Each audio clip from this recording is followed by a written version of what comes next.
about to leave, already packing. Come with me, I'm not really asking. We'll get away to a place where we don't know. About to see the world in action, what we can be, life with no distractions. We'll get away, this is what we waited for. Take my hand, we'll make it somehow. We can't miss out. I'm done living life with the lights out. Die with my own doubts. Be free with me. Let's be free with me.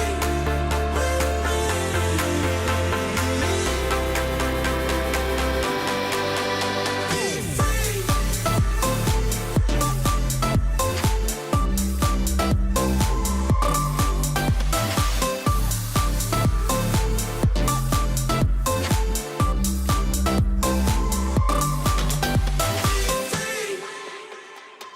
Not looking back, eyes on the freeway, Bonnie and Clyde, a classic cliche. We're on the run, this is what we waited for. Take my hand, we'll make it somehow. We can't miss out. I'm done living life with the lights out. Die with my own doubts. Be free.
Good evening.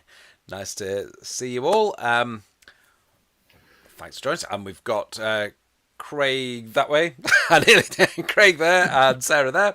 And we're going to be looking at qualitative research methods this evening and focusing on the skill of evaluation mostly, maybe a couple of other skills as well as we go through. If you are joining us live, and I can see there are some of you here. Nice for you to join us. Please do pop your answers into the live chat window. Sometimes we'll ask for a short answer in terms of a few words. Other times it'll just be a letter or two, A, B, or C, or D, or for example. So we'll get going with that in a minute. You did very well last time on evaluating quantitative methods. So I'm expecting great things, assuming we've got some of the same people here again. So, should we get cracking with it? Let's go for it. I do think I agree with you, Duncan. I do think we should change the music. Yeah. As long as we don't change it to the one where it goes "time is running out," because the time is running out one. Yeah, that wasn't always popular, was it? That one. We'll try and find it. We'll try and find a new song. Okay. Treat it to archives and find some new music. Yeah. Okay. Yeah. Okay. So here we go. And I'm going, I think, to Sarah first of all for an activity called the 30-second challenge. Okay, so we've got 3 questions to warm us up today. And each of them, please put your answers in the chat, in the comments. The chat, that's right. And this first question is going to kind of get right to the crux of things, really. So what is it that makes qualitative research different from quantitative research? So what are the key features that are only specific to qualitative research. You can do one-word answers for this. You could write a bit more if you want to.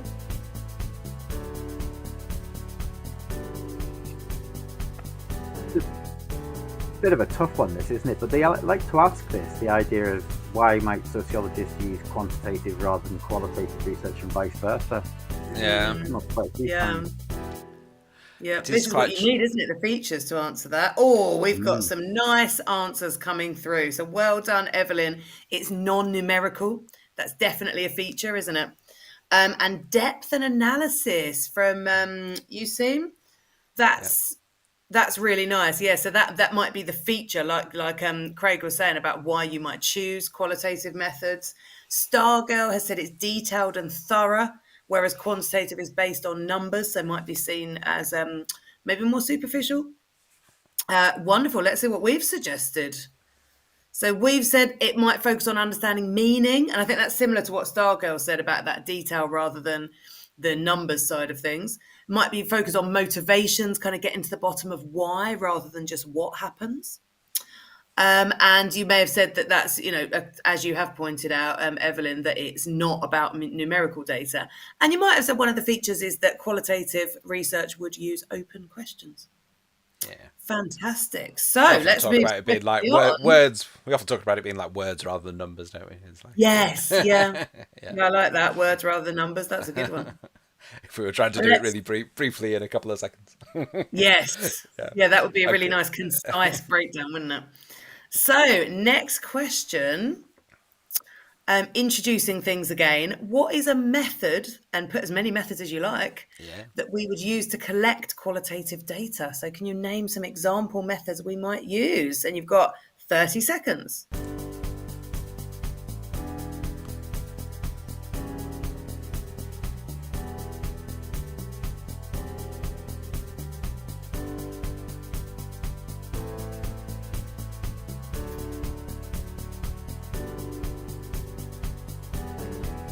Well done. Got some answers coming through.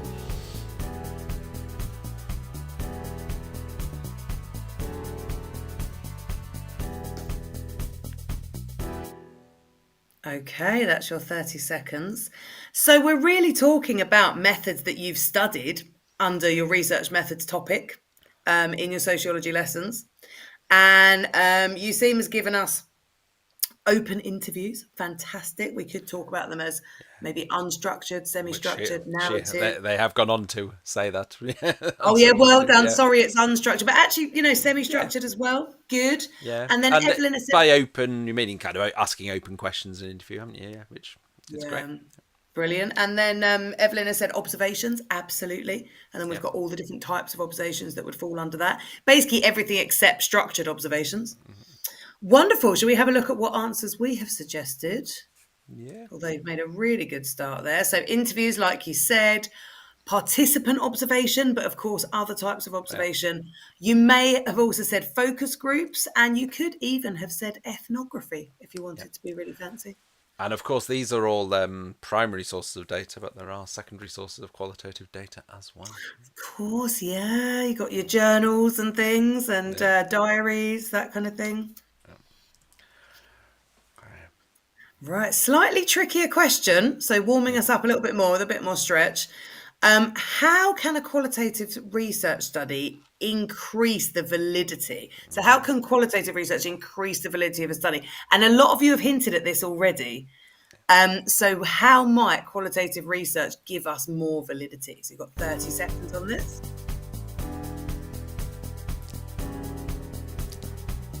Tricky to explain it in 30 seconds, isn't it? But we can have a go.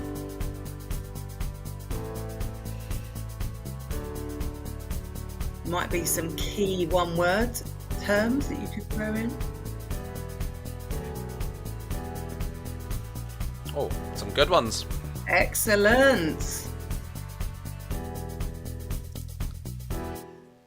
Okay, that's your 30 seconds up. So Stargirl has said new insights from open questions in interviews. So that kind of, these new insights, maybe you've got all of the quantitative data about behavior in the classroom and disruptive behavior, but by watching or asking those open questions in the interview, you're going to find out a lot more. So those kind of new insights, I really like that phrase, new insights. That's great. Evelyn, it reveals the hidden meanings people hold that quantitative data can't show. Brilliant. Again, it's the why, isn't it? Not just the what. And what you're both hinting at there is this idea of depth, isn't it, as well? So that's really good. What did we say, Duncan? I'll just say ABC You See Me has also said people can participate there, share their personal experiences, which gives a true picture of the topic. Oh, that's great. Sorry, that one hasn't come through on mine. Oh, Brilliant. there you go. Yes, Sounds personal like- experiences. And of course, if you're thinking from that interpretivist perspective, you'd be way more interested in those unique individual experiences than you would generalized patterns.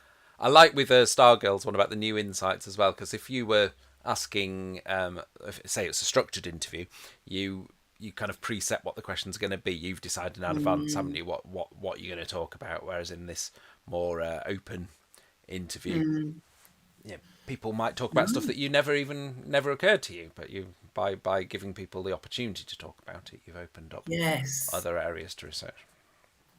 Fantastic. No, And we said about rich, detailed, in-depth data, similar things to you guys.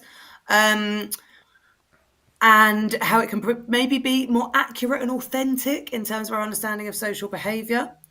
Fantastic. Now, Anu's asked a question. Duncan, this might be one for you. If you're doing the OCR board, is it the same content? I'm going to ask Craig. You're all AQA people. We're just passing this question down the bus.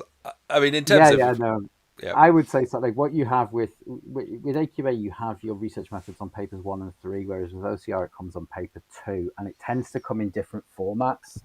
So sometimes if you hear us talking about a 10-mark outline and explain question for AQA, it may be a very different style of question for Cambridge OCR.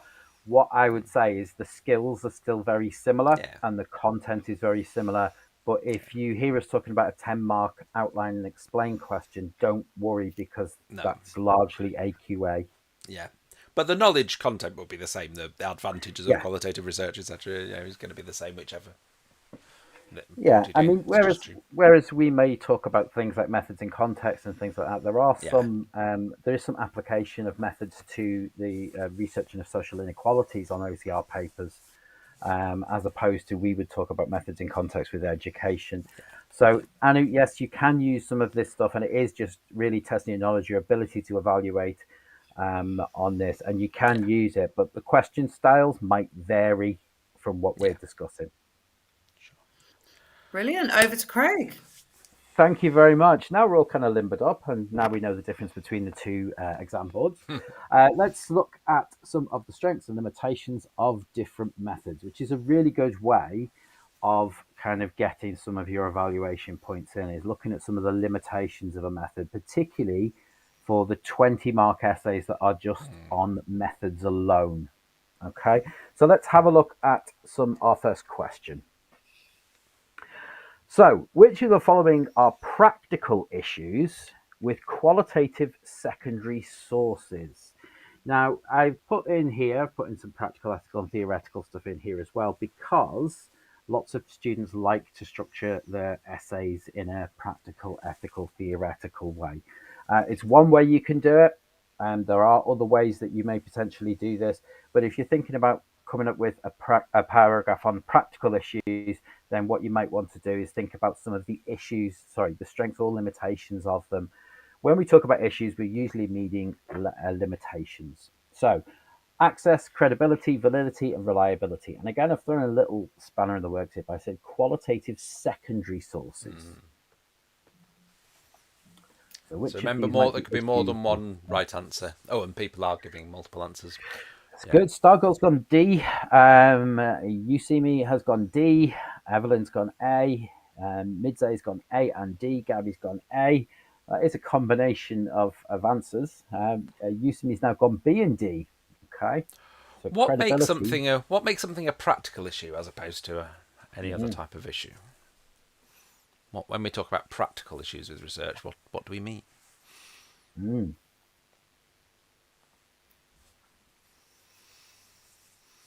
I'm gonna without giving me then, Duncan. Oh no, I was asking the students. Without giving too much away. I'm going to suggest that reliability is a theoretical issue rather than a practical issue. So we need to sort of have a little think.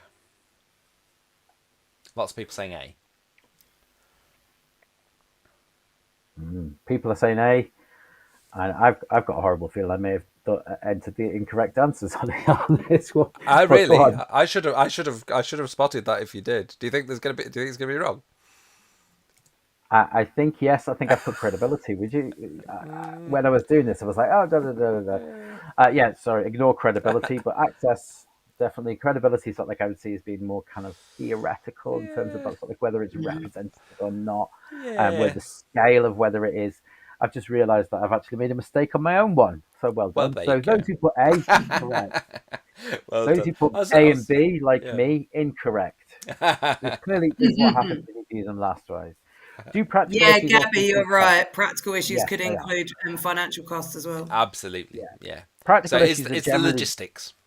yeah, there you go. They are the logistics. And that can be lots of different things, particularly with qualitative secondary sources. It can be things like the language that is used. So, for example, if you look at Thomas and Zanicki's letters home from Polish immigrants from the US, obviously getting translators in can be seen as being a logistical issue and therefore would be seen as a practical issue that you may have. Yeah. Okay, let's hope I've got the Time and rest of money. these right. Yeah. Time and Let's hope money a I've lot got of the the time. rest of these right. Yeah. There you go. Spot the deliberate error from Craig. There's probably more than one. Which of the following are ethical issues with participant observations? Now, I've got ethical issues here. So, A, the potential for deception. B, the researcher influencing participants. C, gaining access to a group. Or D, for potential for harm. And Anu has already come in with quite a few now. It Quite a could be few for the people are getting last A one. and D. No, I don't think so. I think it came with this one. Ethical Quite a few issue. gone A and D. Loads of people come in with A and D. Shall we have a look? I really, in my head, have hoped that we've got this right. I did do A and Well D. done. I'm doubting myself now. What you don't realise is I have to put in the correct answers and sometimes the number of correct answers. So clearly my fat fingers have pressed the wrong button for the first question, but hopefully the remainder will be correct. Yes, potential for deception and potential for harm are both ethical issues that could encounter on a participant observation. Hi, Dance Travel, who's late to the stream. Obviously, a researcher influencing participants, yes, that could be an issue as well, but it would be more of a theoretical issue. Yeah. And gaining access to a group, as was mentioned slightly earlier, was obviously a practical issue. As Midday Yes, has so said. Midday is Yeah. just that. So yes, it is a practical issue. Yeah. Question number 3. Which of the following are limitations? Now, these are just broad limitations now. I've got rid of the practical, ethical, and theoretical, so hopefully we should get these all correct. Of using unstructured interviews. Now, Discuss a little I bit about unstructured interviews. yeah. I had one question about these ones, Craig, but I'll we'll come to it when we Okay. get the answers up. There was one I Okay. wasn't 100% sure about, but anyway, doesn't matter. Okay. Is it this one? It was a bit on this question. Yeah. Okay, we'll talk about that.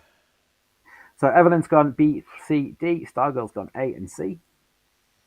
I would definitely say reliability can be an issue. Definitely say that. Dan's Travel's gone A and D.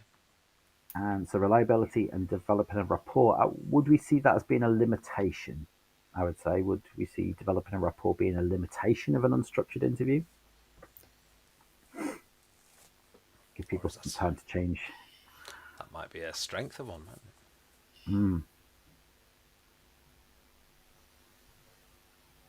Lily has gone A, B, and C.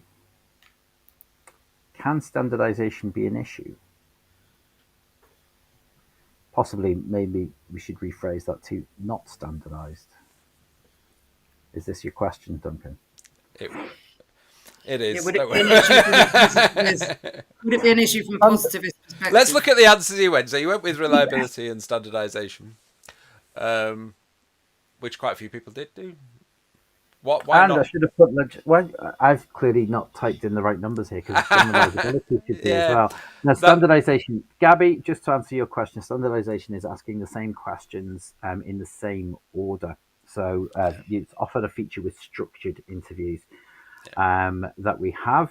So obviously, I've forgotten to but key in the correct entries well, I in mean, the you bed could list. say So the this would lack be of interesting. yeah, you could say a lack of standardization is a problem potentially within Mhm. structured interviews because it means that it's less reliable.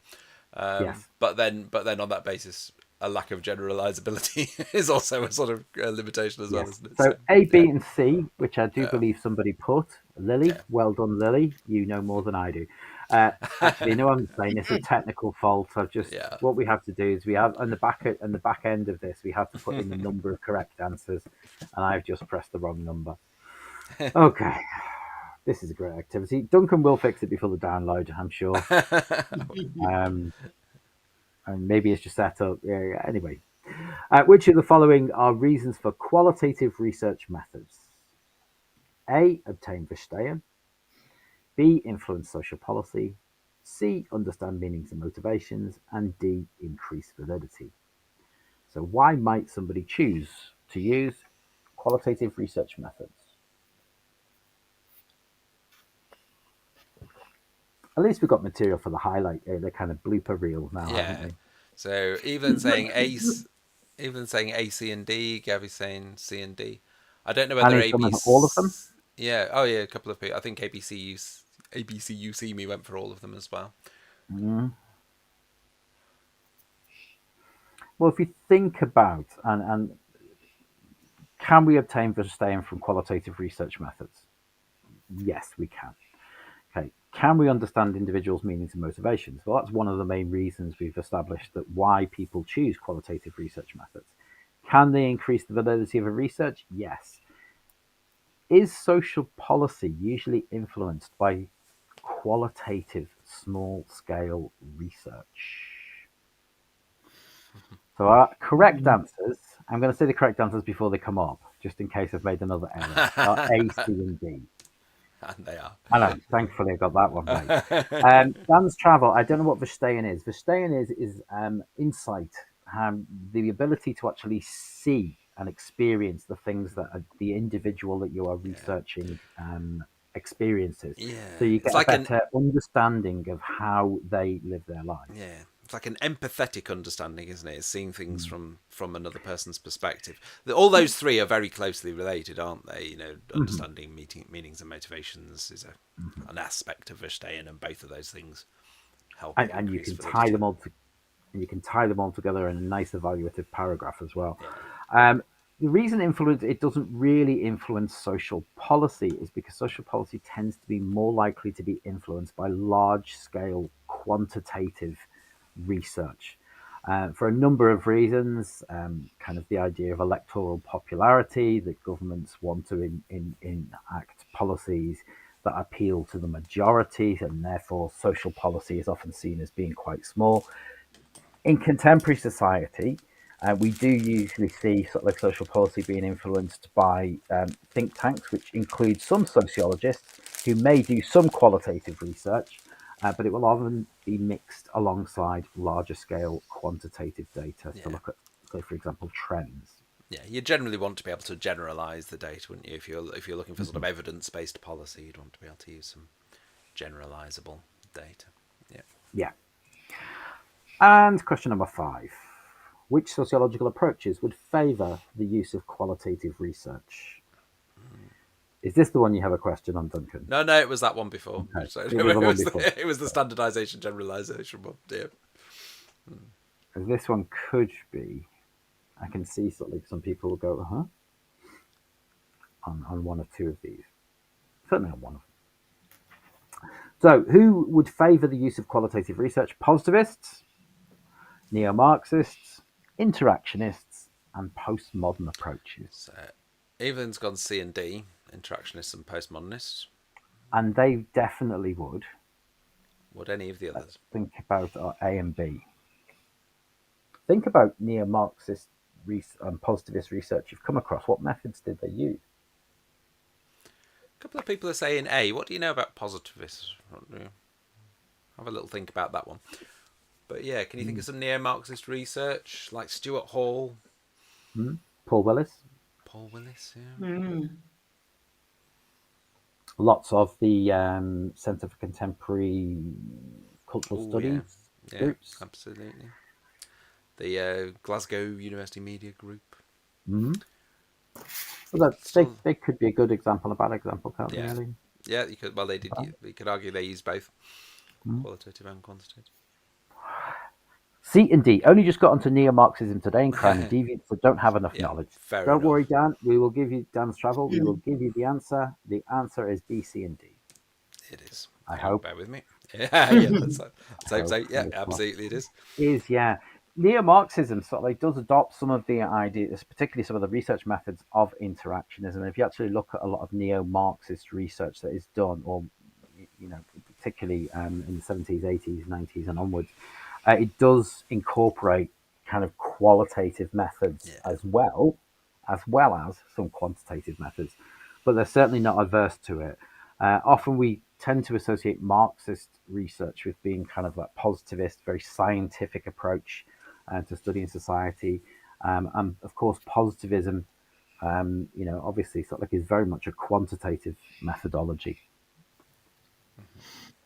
So now over to Sarah, who has not made any mistakes on hers. At this point in time.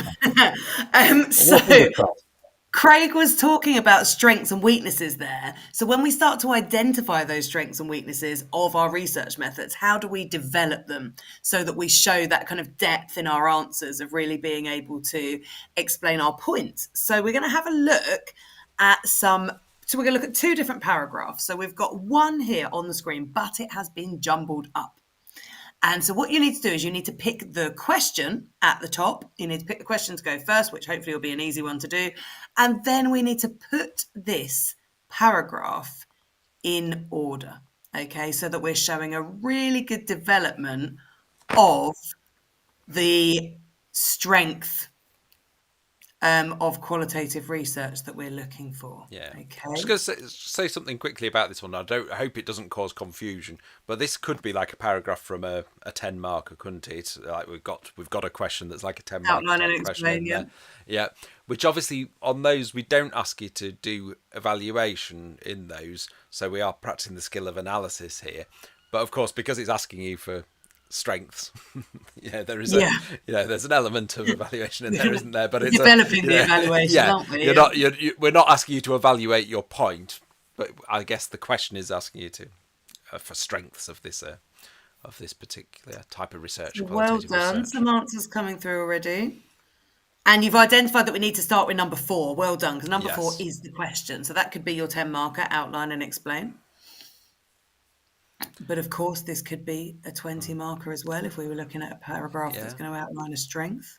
Yeah, and Lily's gone 3 next, and it feels logical, doesn't it? If we used to start with identifying. A bit weird if that was in the middle of the paragraph, wouldn't it? We're identifying that strength, aren't we, right at the start? Which is always a good thing to do. If you're asked to identify a strength, get straight on with it. Everyone's going for the wording from a question. Almost everyone's gone 4, 3, 1, 2, 5. I think I've seen 1, 4, 3, 5, 1, 2, but everyone's gone very similar. So essentially, if we go 4, 3, we're saying 1 strength, and then 5.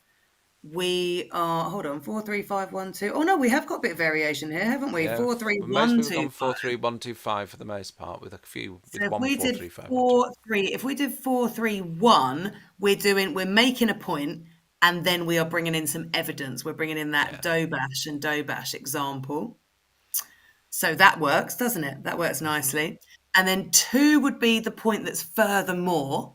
So that's really nice, isn't it? To make the point, bring in some application of an example study, and then furthermore, let's develop how this allows us to create depth. And then 5, as consequently, would be this kind of additional chain of analysis that you're bringing in to really develop the point. So consequently, and then linking it to validity, and you're using your kind of sociological understanding there. So well done. That's nice, isn't it? Now you might in your schools or colleges talk about peach or peel or piece. I think there are like so many I've just different seen versions of in the chat paragraphs. window there's PERCL. Yeah, and Oh, there, I've seen, look at that. And Percy, I yeah, think and I've you've seen heard of. I mean, Percy. There are lots of them out there. They're all and I going to think do the something pretty original was similar. P, just PEE. But whatever you do, the principle is the same, isn't it? Is make a point, bring in some evidence, and then develop that point. And as you've seen with that paragraph there, so good stuff. Let's do another one. Okay, so this could be another paragraph from the same Yes. question. The question might still be there though. Yeah, So we question might. is there, which actually, I must admit, this will make Craig feel better. That wasn't supposed to be there, that question, so there we go. Doesn't Um, matter. So we still need the question, even so though we've got to pick the question first, and then we are going to look how we're going to identify and then develop this strength. So looking forward to seeing your answers come through.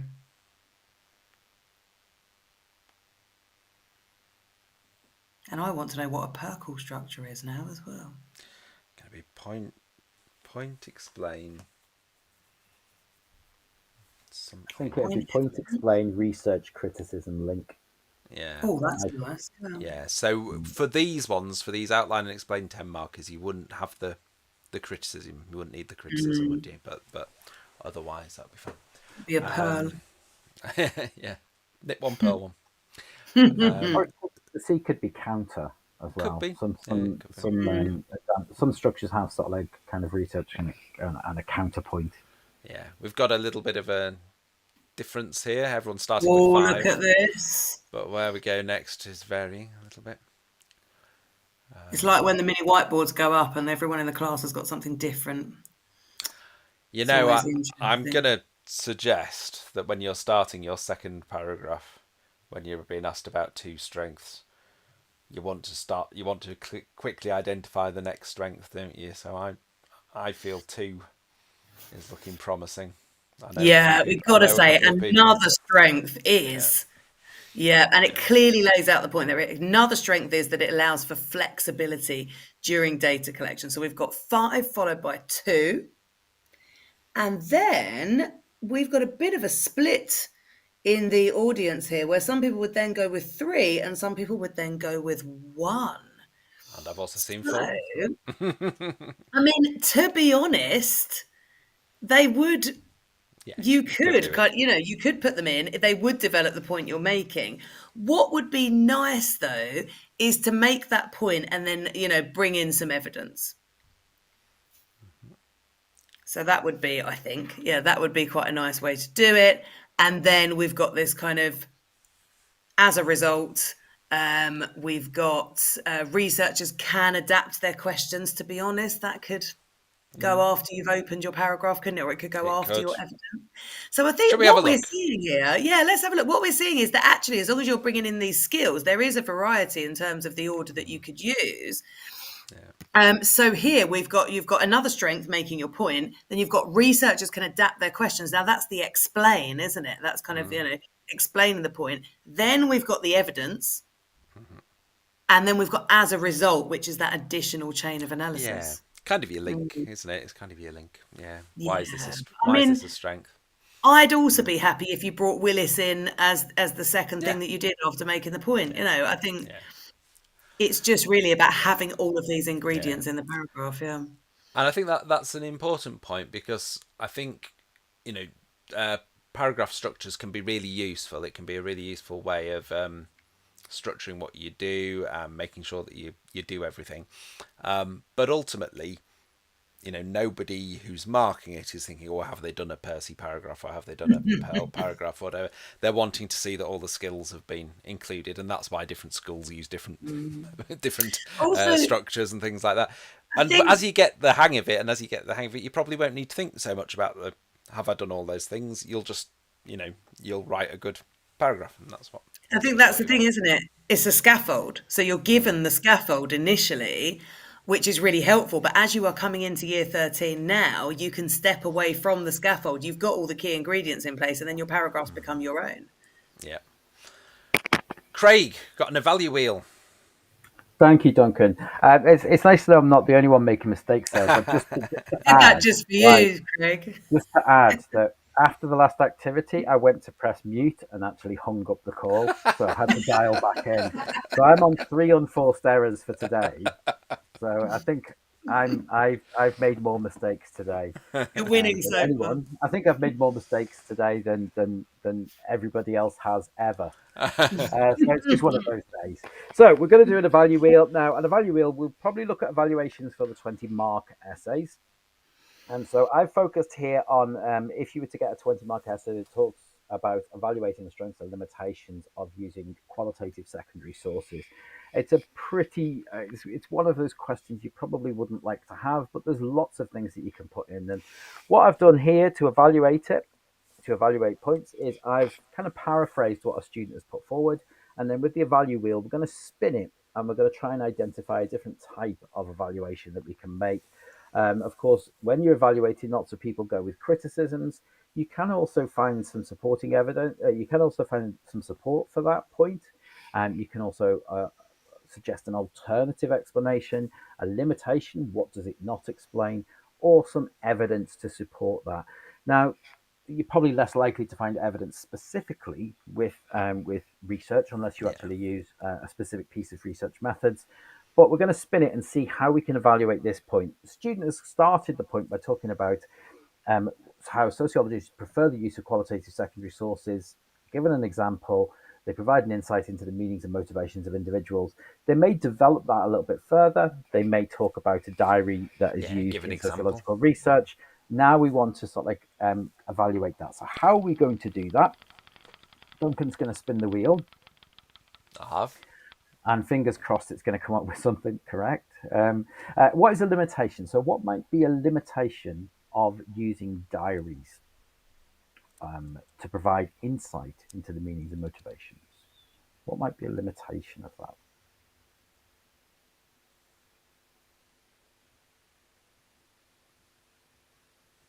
They're not generalizable, Lily's come up with. That's a good point. Yeah. We may develop that a little bit further and talk about why they're not generalizable. Mm-hmm.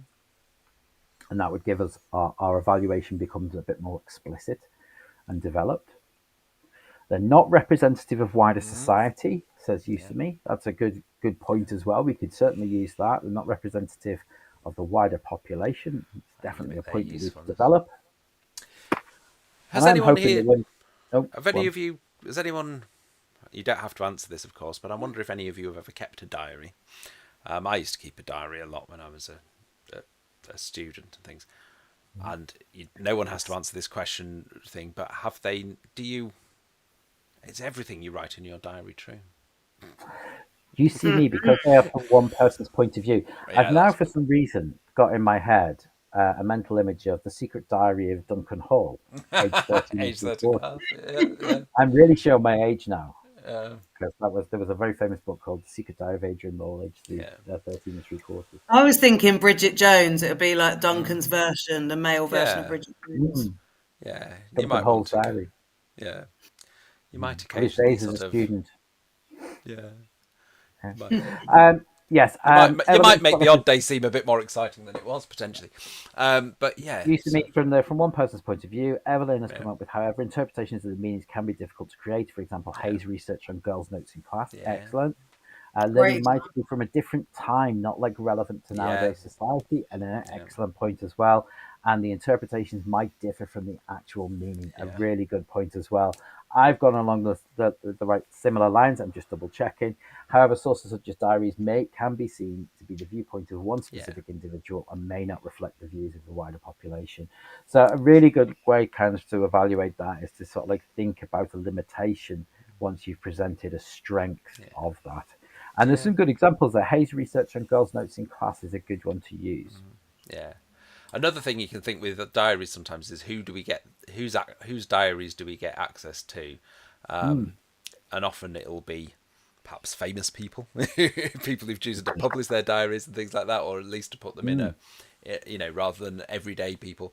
And they're perhaps got slightly more motivation to not necessarily be completely frank and honest in their diary if there was a chance that they were thinking on the lines of maybe publishing it. For example, politicians and things like that. That's something to consider too.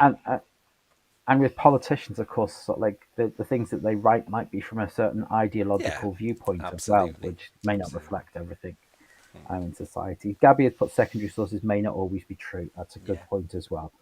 Um, it might be, truth can be incredibly subjective, and what one Yeah. person sees as the truth is not necessarily what others do.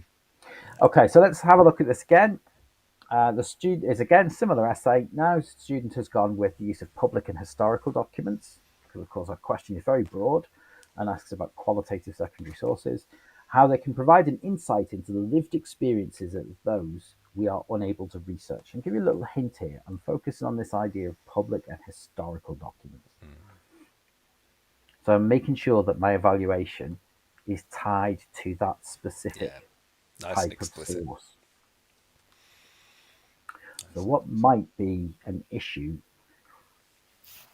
with trying to gain an insight into public and historical documents? Let's have it a spin.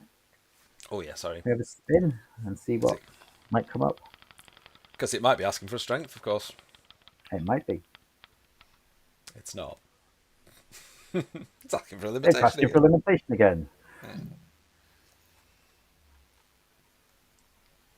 What doesn't it explain? Or I've got a horrible feeling I could have a fourth unforced error here. do you think? I don't know. I think the response is correct, but I'm Yeah. pretty sure I meant to do a criticism. Well, criticism and limitation are quite similar, aren't they, Very in a way? similar, yeah. I mean, you could come up with some fairly similar points to ones we had about the diaries, of just making it more explicitly about the public and historical documents, couldn't you? You know, the points I was sort of hinting at about who Mm-hmm. whose diaries we might have access to, whose data in historical documents do we have access to, what sort of historical data have we got access to? Could be And of one course, area you could go with. public and historical documents may not only be diaries as well. No, absolutely. Yeah. Can be reports, can Yeah. be All parish records. parish I mean, parish records. Yeah. records. Parish records, yeah, they can sometimes go into quantitative as well. I'm Yeah. thinking of Yeah. was it Anderson or Laszlo Yeah. who had the parish records of Yeah. the structure of different Yeah. types of families. That was more quantitative. I guess Mm. even though we think of the Anyway, census being quantitative, people do look at, if you look at the actual original census rather than just the mm. numbers, that can be qualitative data as well, and letters and all sorts of things. Okay, so let's have a look at some of the responses. Some might be hard to access due to paywall and prohibition of access Yeah, to the public. That is a very good point. yeah, It's sort of like we do tend to find when we're trying to write up bits and pieces of research for tutor to use, it's sort of like we come across paywalls quite a bit when we're looking at different pieces of research. And some of the costs of paywalls nowadays are very expensive. Anyway, yeah. that's an aside. That's Some absolutely true. practical issues. Yeah, Excellent, Gabby. If paywall we is a good example. develop those practical issues a little bit further, what kind of issues might we have? Evelyn, mainly historical documents. Lily, the data may not be valid as they may not have been produced by a trustworthy source. Yeah, Excellent. And there's a very famous example in the late 1980s, early 1990s, when a certain newspaper had said that they'd oh found Hitler's diaries. Is it the yes. 80s or the 90s? I think it was the 80s, but I might be wrong. But Okay. yeah, absolutely. And it turned out Yeah, that they weren't. no, it was a But it was a very forgery, famous, false yeah, one, it was a fake very ones. famous case. Gabby's Uh, said that practical issues could be access and that being time consuming. Of course, the paywalls one as well. The handwriting could be another. It might be quite difficult to actually access it in terms of actually reading it, depending on when it was written.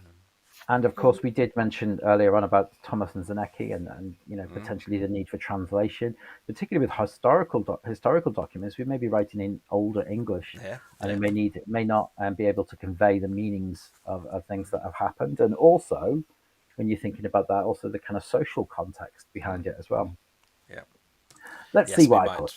we might put like a modern spin on it, might we, in terms of the interpretation. However, critics would suggest that researchers are often unsure of the credibility and representativeness of these accounts as being accurate of the population. As you can see, so like I did mean to put a criticism there, so that's 4 unforced errors for me today. It Yeah, works as a limitation as well. it does work as a You didn't limitation. need to own up to that one. I'm honest. I will own up when I've made a mistake. I read it as a limitation when I was checking through. Yeah. Yeah. It's not going to hurt anybody's exams if they put it that way. No. Because I guess the point is that lots of these documents may well be really useful, but sometimes they may not be representative, or they may lack credibility. And that is a limitation. More unforced errors than Liverpool's defence at the moment. So yeah, we've got one last activity. Sarah's gonna do a 5, 4, 3, 2, 1. Right, we are going to end with a seriously juicy knowledge retrieval here. So this is like all the things you need to remember about qualitative research packed into one activity. Well, not everything, but a lot. Can't make that claim. So we've got 5, 4, 3, 2, 1. If you want to put, have a go at number 5, put that in the chat, and then separately have a go at number 3, put that in the chat. Then just let us know which number you're answering. Yeah. So kind of put 5 and then your 5 things, 3 and then your 3 things. So we've got some kind of analysis in there, like ways to increase validity, but we've also got example studies, which obviously are really important to illustrate our points. We've got research methods again. So we just and try and be really specific with the research methods this time, like types of the method you're suggesting. Do we have a timer for this one, Duncan? I can't remember. We do. We have a bit of music. 2 minutes with a bit of music. There we go. Right, have a go. And then we'll go through them. 5, 4, 3, 2, 1. Nice jolly music. Last activity.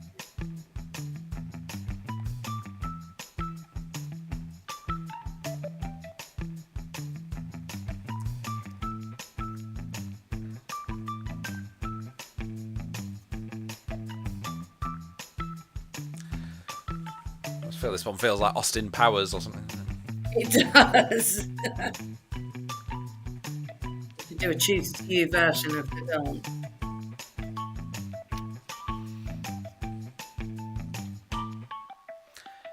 You can't see the dance I'm doing. Is that a good thing, though? Probably. This is why, sort of like when some of the other subjects have the little cameos of individuals, we don't have them because we're all dancing away behind our screens. We don't realise it. Instead of replacing the 3-minute song at the beginning, we should have a 3 minutes of Duncan doing the Austin Powers dance. Or not. Re-record it so you can play it every time. Oh, we've got some good answers coming through. Well done. Well done, Gabby. Well done, Evelyn.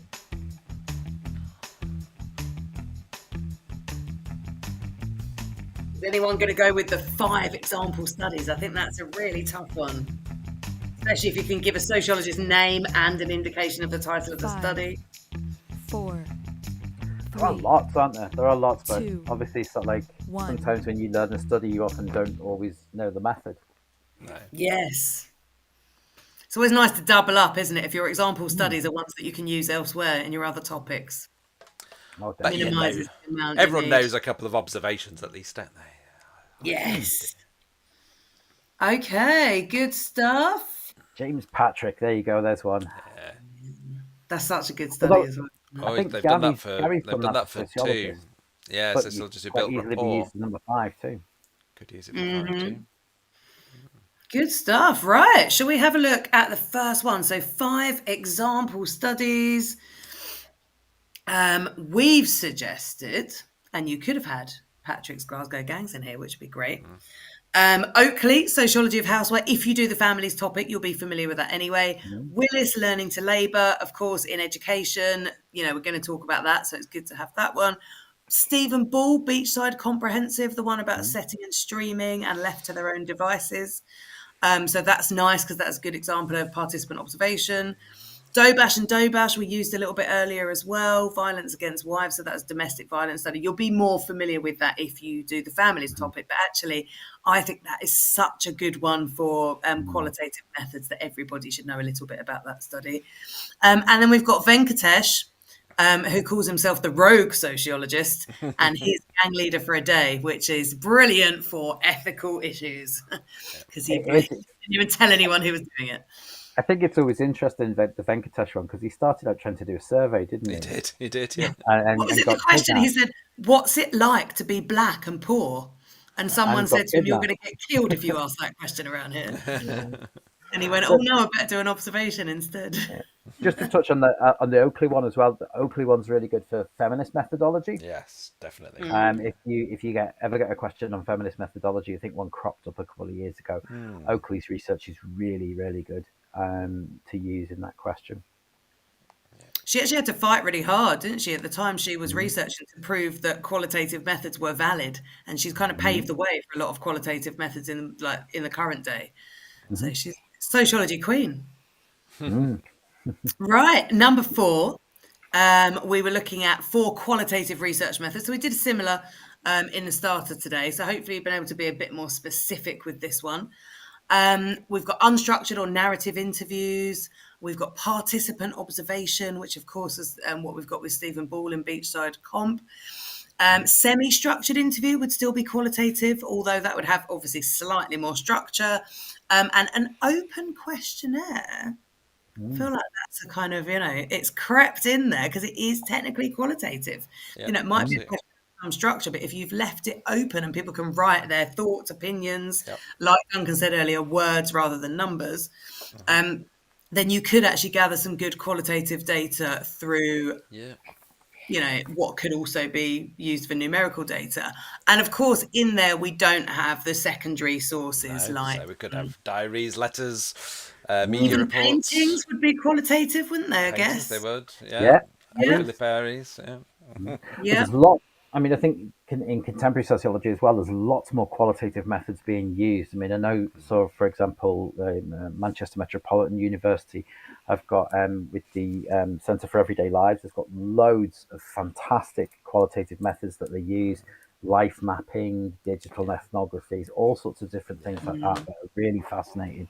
That unfortunately we don't always learn on the spec, but they're really, really good for if you want to go to sociology at university. There was a fantastic digital ethnography. I can't remember who did it, but it was on homelessness. And they gave homeless people disposable cameras and said, kind of take photos that represent your experience of being a homeless person in the community. Yes, I think I've seen that one. Great, isn't it? There's a number of them that have done that. Use sort of like get people to take photographs of their daily experience. But I remember that homeless one, but I can't think of the name of them No. off the head. I remember What a seeing great it way because it to was get the kind exhibited. of depth and the authenticity. Mm. Right, number 3, we were looking at ways to increase validity. So, each of these could become a paragraph in itself. So building rapport, of course, Dobash and Dobash, great example for that. Anne Oakley, great example for that. But also Paul Willis built rapport by smoking with the lads. Probably would be seen as quite inappropriate these days, but it was the 70s. Verstehen, being able to put yourself in the shoes of and have empathy for your participants. So that's that lovely term that comes from Weber. And maybe group interviews might increase validity. You could also argue they could decrease validity. Yeah. But group interviews might get people to open up a little bit more. They might sort of share experiences. They might hear things from other participants that prompt them to go into a bit more detail or to share their experiences. But Willis used group interviews and was criticised for potentially the lads trying to show off against And each other, exaggerating their behaviours, trying to impress Willis. Because they And kind of thought he was quite cool. Gabby said there couldn't people in group interviews be influenced Yeah. by people around them giving answers that aren't fully truthful and decreasing Yeah. validity? You haven't got that so- anonymity in a group interview, have you? Yeah. You haven't got that protection that your data will be kept confidential because other people are hearing it, so you might hold back. So group interviews are really interesting because it works both ways. Just depends what you need to illustrate in your essay, doesn't it? And then number 2, we said 2 sociologists who built rapport. We've talked about that already. So Dobash and Dobash, Willis. You could have had Anne Oakley in Yeah, I was there. gonna say Oakley's great for that, especially You could her study even on have had pregnancy, could have had some of the childbirth. covert studies like James Patrick, because obviously they built rapport, so they were accepted into I think the that group was. that they were kind of I think Gabby did infiltrated. choose Patrick for that one. Oh, good, well done. Yeah, absolutely. And he had to build rapport, didn't he? Otherwise, he could have got found out. So it was quite dangerous work, dangerous research. And risks of participant observation. Well done, Gabby, for saying investigator bias and Hawthorne effect. Yeah, and Excellent. Evelyn said the going native one. Yeah. Yeah, good. Well done, Evelyn. Yeah, become going native. Excellent. Which Yeah. And which is a kind of an old-fashioned sort of anthropological term, but just means losing your objectivity. You know, losing your taking on the norms and values of the people that you're observing, rather than being kind of yes. objective. Yeah, Like Barker when she spent all that time with the religious sect, the Moonies, the movies. Yeah, and people sort of wondered absolutely. whether she sort of went a bit native with them, spent a lot of time with them. Yeah, Well done, everyone. fab. Well, Robert, thanks everybody. Robert, sorry, Robert Desjardins was that piece of research. I was just having a look at it there. I mean, the homelessness and the Picturing cameras. homelessness. Yeah, Yeah, no, fascinating picturing piece of research. homelessness. There's quite a few that have been done, but this seems to be the one that's most cited. Robert Desjardins. Right. Fantastic. Well, thanks very much, both. Brilliant. Some really good answers again from people there, weren't there? It was a nice session. Thanks, guys. We will. I can't I'm remember gonna what. go.